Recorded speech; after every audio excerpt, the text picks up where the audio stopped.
Let's start. The project name is Snack Bar. Let's see the project structure. Here we have a main activity. And in the UI, we have activity_main.xml, which is the layout of main activity. Let's see the UI first. Here we have a button, with Show Snack Bars text. Let's see the code.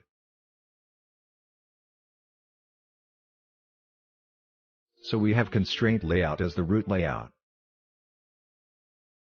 The ID name is root layout, which we will need later. And this is the button. Let's see the Java code now.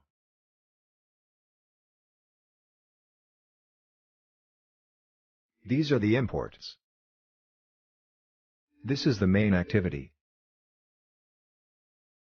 These are the data members of the class. In the onCreate function, we set the onClick listener of the button. In the onClick function, first we have created this snack bar, with it.wala as a text, and we have passed the root layout here. Also the length of this snack bar is long. There are 3 lengths, short, long and indefinite. Next, we have set the action button to the snack bar with OK as a text. When the user clicks the OK button, we show a toast, and dismiss the snack bar.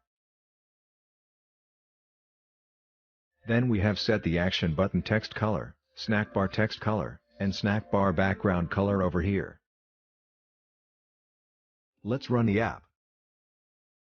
As you can see, when I click this button, a snack bar appears.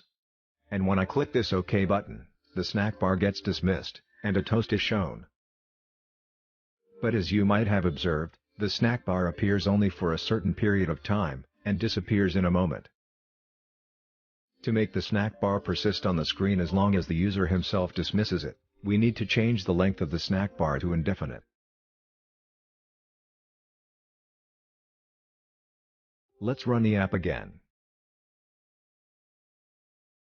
As you can see, now the snack bar won't be dismissed until the user clicks the OK button, and will stay there forever.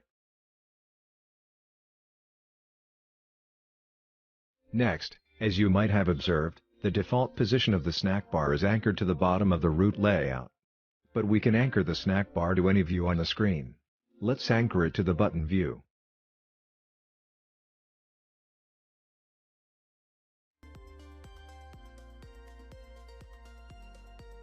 Let's run the app again. As you can see, the snack bar is now positioned near the button. So that's it. That's how you can implement a snack bar in Java Android. Thanks for watching.